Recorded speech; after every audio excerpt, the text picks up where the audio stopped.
Greetings and welcome back to Bioshock Infinite Explained. We're now up to part 9, and of course, as you should know by now, the whole point of this particular walkthrough is to explain the story, to develop the plot lines, and to tell you what's really going on. Therefore, Seen what Comstock has done to my history. Now see how he's rewritten his own.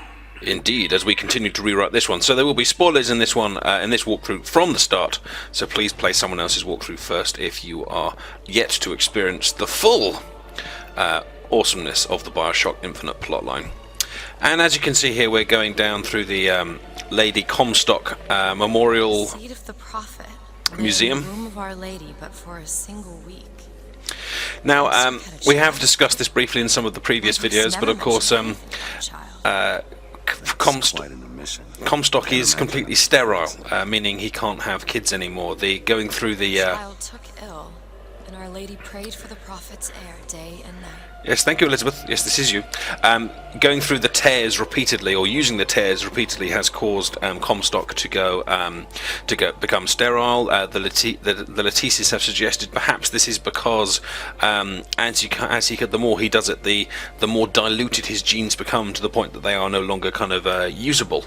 He becomes less of himself. They argue later on. So this baby is quite frankly not the child of Lady Comstock, and it is the child, Elizabeth here, that leads to the rift between Lady Comstock and the Prophet. When this baby turns up, she knows it's quite clearly not hers. She didn't carry it at all. She accuses Comstock of having an affair with the Luteces. They of course think this is absurd. The Luteces confess that she's come through the machine that creates the tears. It is indeed your tower. The child. She shall not come betwixt her and prophecy. The seed of the prophet shall sit the throne and drown in flame the mountains of man. And once again, we've got the No, I can't be. I can't. He wants you to follow in his footsteps. Well, I want a puppy, but that doesn't mean I'm gonna get one. And that line, whilst it might be somewhat humorous, is perhaps one of the, let's be honest, it's probably one of the worst written lines of the entire game, really. It's a little bit anti-dramatic for this kind of revelation, of course, that we are running around with Comstock's daughter, or the confirmation we're running around with Comstock's daughter. And of course, after the Prophet then feels he has to get rid of Lady Comstock, she refuses to keep quiet about where the baby really comes from. Of course, if it's exposed that Anna/Elizabeth is not really Comstock's daughter, that means that Can you get this open? that the prophecy may not be seen as being fulfilled in the same way, so she's got to go. Daisy Fitzroy is then framed for the murder, as we can see here dramatically. The red sash, of course, then becoming one of the symbols of the Vox Populi movement, ironically, and the plotline develops from there. The desperation of Comstock to having a biological heir is one of the things that kicks off almost the downfall of Columbia eventually. And let's hear a little bit from Lady Comstock. To those who loved me, I was the most generous of souls. There was no pain I would deny them, no betrayal I would not gladly give. And when I had scorched the hearts of all who loved me, the prophet said, "There is nothing you can do for which I will not forgive you. For God has granted me sight, and through his eyes, even you are loved." This is an interesting aspect of Lady Comstock and the Prophet's kind of character. She's clearly got a bit of a history, Lady Comstock. Perhaps less of a lady than the title makes out. Prostitute maybe, gambler maybe, alcoholic maybe. But Comstock, whatever his sins, takes her in, forgives her, and makes a lady of her. I mean, obviously he ends up murdering her, but leaving that aside for a second, he does seem to have a more positive side to himself there. He's ever willing to look her entire history, which at the time might have seemed to be socially unacceptable. He's not, however, willing to overlook the race of people like Daisy Fitzroy, and chases them here to her doom. Oh, that's what the sign subtitles are that we that I looked at earlier. I put that on in the previous video to see what it was. So it looks like when you look at a particular painting, you get the subtitles there. I think we can probably live without that. So let's take that off, if you will indulge me for a second. I think it was down here somewhere below lock frame rate. Art subtitles off. And let's just continue. The prophet, bearer of the sword, brings his wrath down upon Daisy Fitzroy and the Vox Populi. He pursues them relentlessly to this day. And again, we've got the red sash that continues to be their symbol. When the city eventually burns in flames, we'll see that sash coming out of every area that they have taken over. And I think we're just I can get about... through these bars, but you're too broad. You calling me a fatty? You calling me a fatty? Let me scout ahead, see if there's some way to move forward. Okay.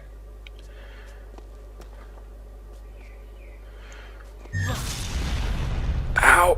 Is that? It's a tear, something I can bring into this world. It's a freight hook. Well, that's convenient. As I said, it's a form of wish fulfillment. How convenient! On it. I feel there's more where that came from. Whenever I'd get anxious, tears have a way of appearing. Booker, do you see those tears? We can use them against Slate's men. That tear will get us access to higher ground. And that one will give us a turret. And some cover. Try that one! Turret, now!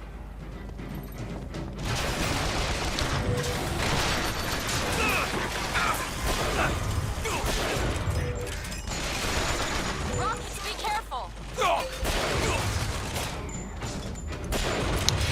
Try and take out this turret before we get involved in any of the kind of additional combat. We'll wait for our shield to come back.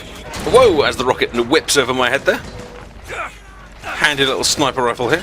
Ow! Right, let's swap back to the carbine when we go into actual combat, and we'll see if we can possess a couple of people as well. There's one down.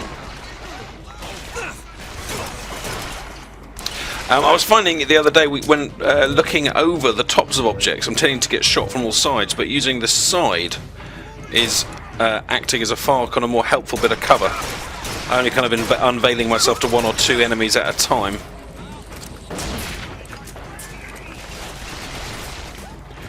Let's send down another little possession, see what we can do with that.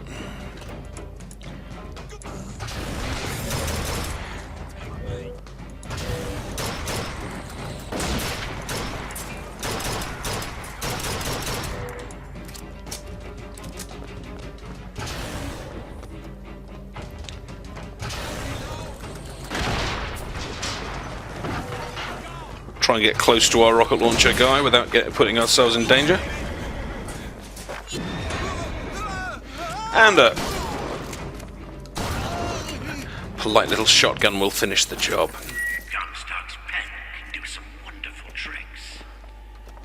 Do you know what you've got there, Booker? The pet? That's enough, Oh, that's her. Slate. We just need the Vigor to get out of Columbia. Bit harsh. We're taking it one way or another.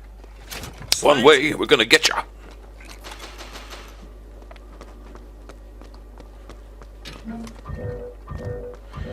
Oh, it doesn't look like I can search that one for ammo, sadly. Let's reload everything before we move on.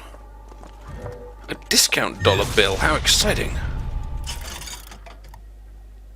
A clip increase, no, we're not going to spend the money on pistols. Although I might just take a few pennies because I can. Especially when there's an instant reload right next to us. Keep your eye open for that shock jockey, Vigor. Ah, right, possession for less. Yes, this is the one we were after before. It's pretty expensive, 1,600. But if you've seen my How to Beat the Patriots video, then you'll know that this is one I particularly like. So we're gonna nearly bankrupt ourselves by taking this one. And you can see now in the bottom left-hand corner now, instead of the, I think it was the 4 or 5 shots we had before, we've now got loads. Let's see if there's anything else we can upgrade. Damage boost on the RPG, damage boost on the sniper rifle might be nice. I think let's wait and get some more money first, and then maybe get that sniper rifle damage boost a little bit later on. see, there's an interesting one. Behold the miracle child, a prophecy is fulfilled. Let's have a little look, because this is relevant to the whole story of Lady Comstock and the creation of Elizabeth and the end of Anna. After only 7 days in Lady Comstock's womb, the miracle child is born, and doesn't she look happy?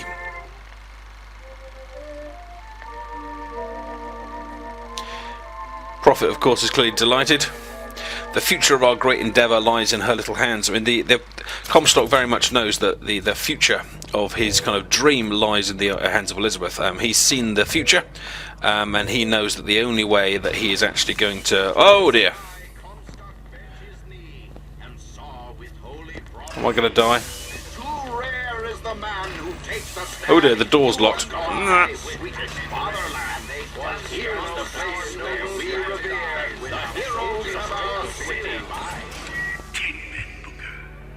That's what Comstock will turn us into. Wires and gears to replace heads and hearts.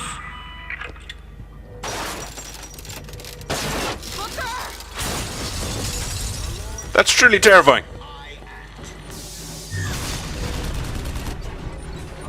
Let's turn on the gun automaton and let's see which way he's going to come round.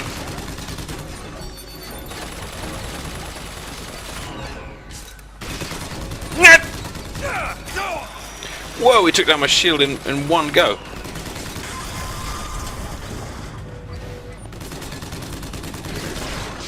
Alright, let's possess him, get behind him, and blast away with the carbine. We can also fry him with our electric punch. So we might use a combination of those ideas. We'll zap him, we'll fry him, we'll shotgun him twice, and zap him again. You're hurt. Yeah, I am. Catch. Keep frying him with the punch. Make sure we're reloaded.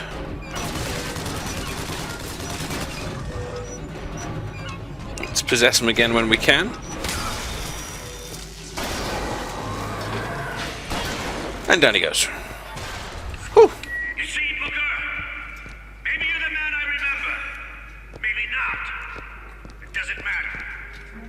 Comstock took our stories and scrubbed away our soul.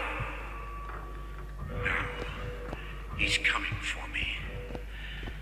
And when I'm gone, all that will be left is the lie. Just give us what we came for!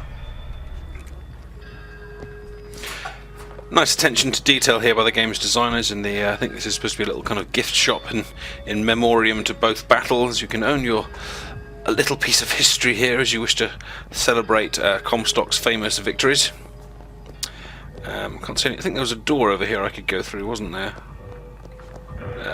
No, did I imagine that? Oh no, I didn't. There we go. Maintenance. With some strange purple feet. Or is this actually just the way to go? Let's have a look. It's locked. On it. Do your thing, Lizzie.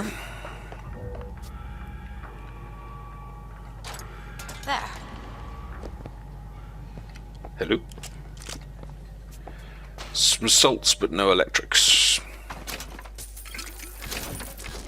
Some dead guy. The whole place is ransacked. There ain't no shock jockey here. Slate must have taken them. Look. More money. Take it. Thank God.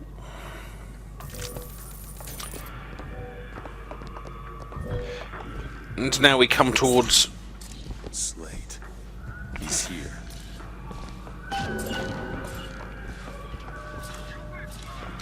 electricity, of course, very dangerous for shields and just generally kind of painful in general. We can kind of stop these electric fields by shooting them, but we're avoiding them. Works quite nicely as well. While we're here, we might as well get some extra dosh, especially as we can instantly replace it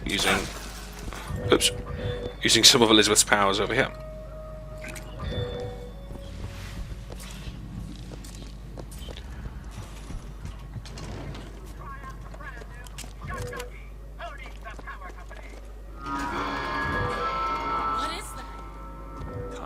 ships.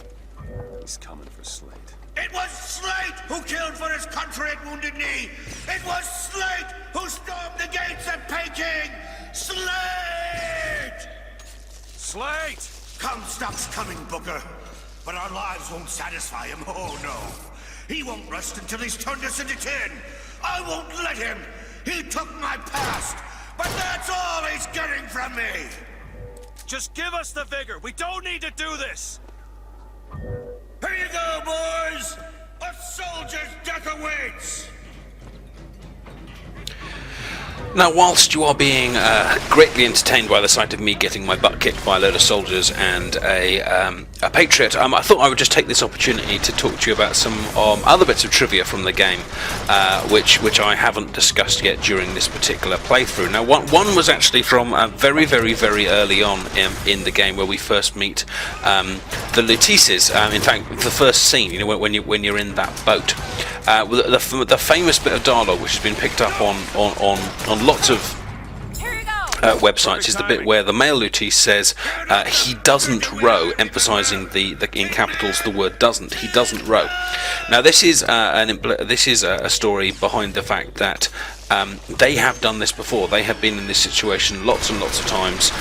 They have brought Booker after Booker after Booker after Booker to this to that particular boat, and the reason they don't bother asking him to row is because they know that whenever they do ask him to row, he doesn't row. That phrase again, he doesn't row. So they don't bother asking you because they know, in fact, you're going to say no. They've been here, they've done that. They know what your reaction is going to be. When I first played the game, I don't know about what because you know with Bioshock there's going to be some kind of twist. You know, I was kind of wondering, well, am I a robot? Am I a droid? Am I some sort of strange creation incapable of some sort of incapable of rowing or incapable of following instructions? You know, it's you never know with Bioshock, and it'll be the same, I'm sure, if there's yet another Bioshock about, you know, how will they find new ways of continuing to make the main character interesting and yet mysterious in some way. But this time it's because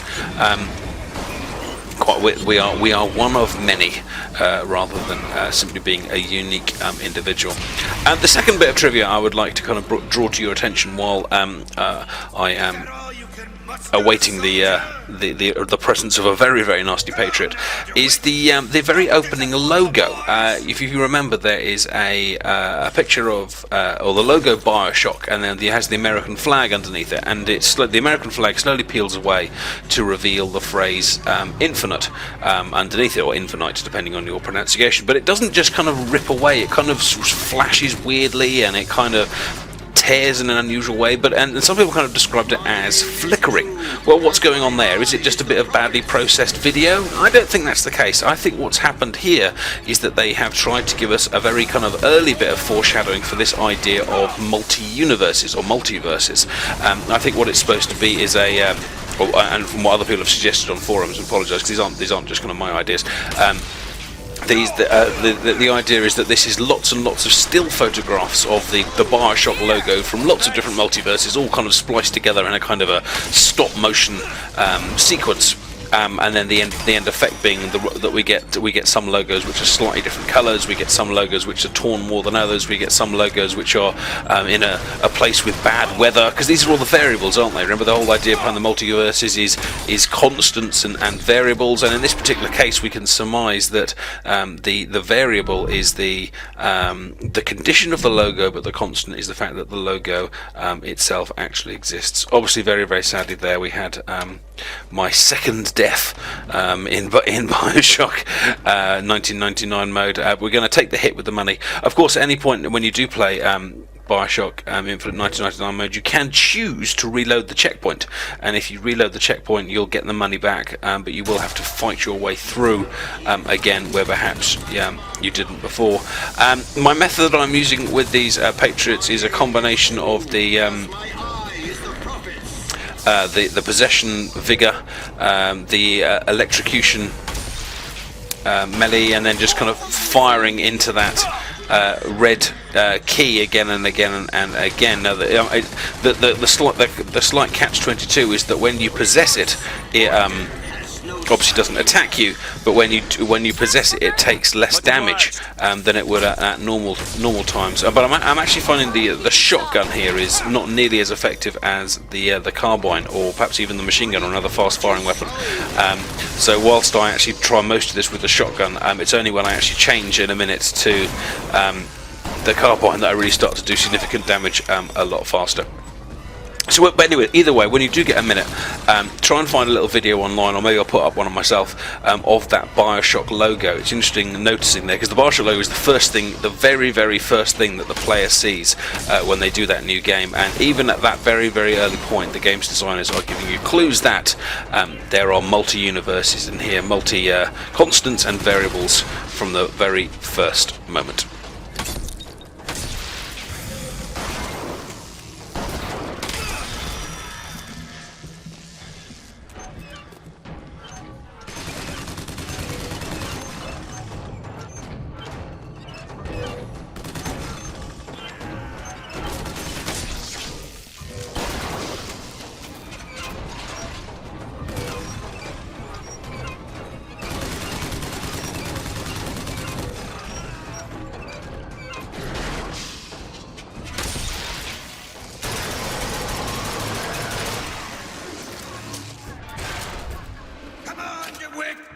Show me what you're made of!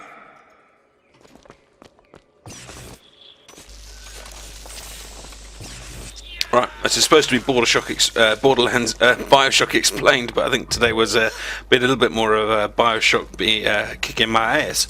But we're still alive, just about. We've still got a bit of money. Let's try and make it across the exit. Now we've got two ways out here. I don't know if they both lead to the same place, but let's have a look.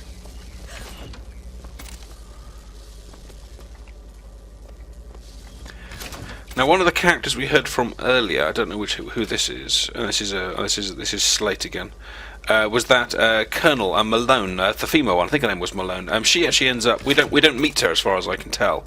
Maybe we'll in the DLC. Silver. What we end up doing? Oh, and a secret infusion.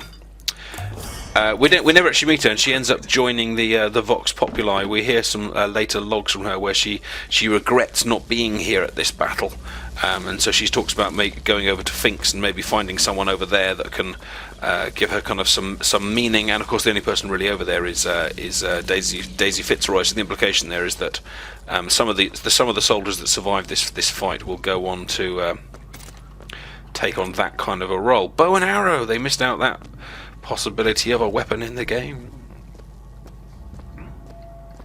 Oh, we didn't listen to the log. My men and I are doomed. Doomed as noble Custer was at Little Bighorn.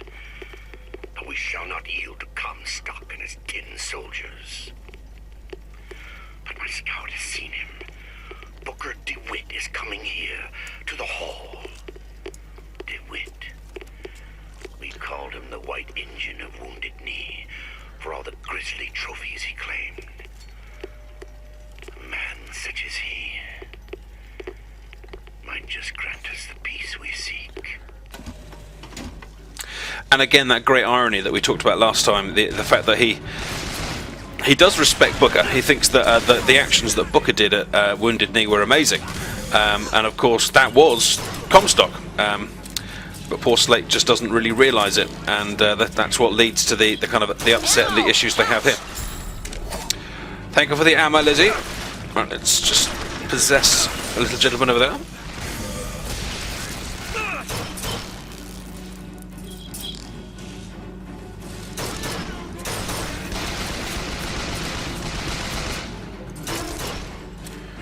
And a nice critical hit, and I think everyone's down.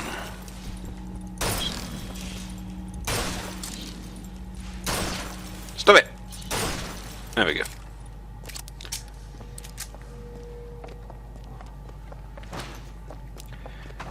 The always popular tactic of hiding behind something and shooting out of it working well. Hey, you're looking fine.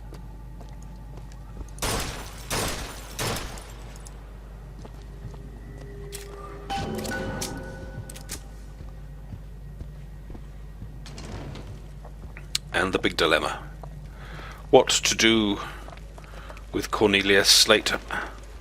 A man who tried to kill you, but a man who only really tried to kill you because he felt his own legacy is slipping away. He isn't guilty of the, or certainly in Colombia, he isn't guilty of the cruelty that people like Daisy are guilty of, but he is guilty of various atrocities during the war, especially at Wounded Knee, but so are we. So what to do with him is the question. You're not done here, soldier! Eat everything that's on your plate! Finish it!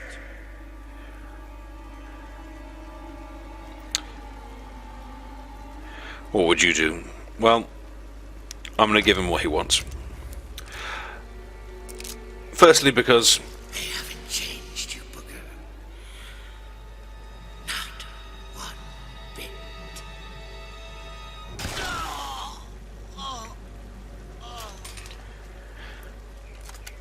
the first time I got to this stage, I chose that option because I was half worried that if we didn't kill him, then he would. Well, that looks like it's almost warping out of existence. I was half worried that he would turn into some sort of uber boss and try and kill me. But secondly, because if you don't kill him, he ends up kind of in a laboratory, all sad, lobotomized, and depressed. So this is the happier ending for Slate.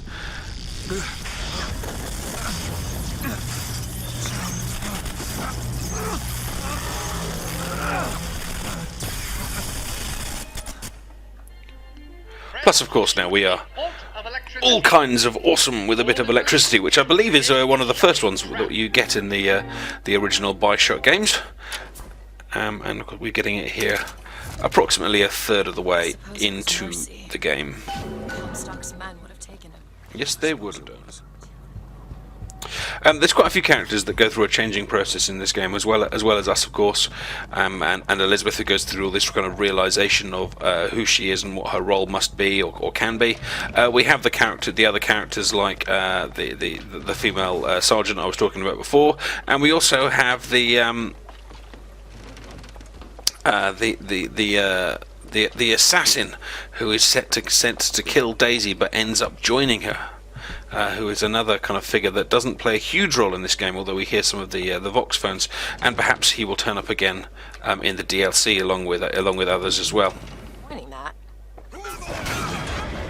Oh, they're standing in. You can't resist people standing in water. I mean, that's just got to be done. Those Vigors seem very powerful. I'll do what I can to keep you stocked in salts. Thank you, Elizabeth. You're very kind.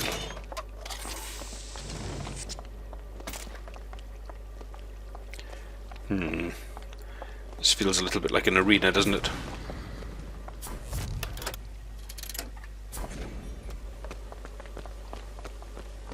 Oh no, we seem to be safe so far. Okay, and with us leaving the arena of Lady Comstock, her memorial, this is probably good. Oh, hang on. Before we finish this part, we must...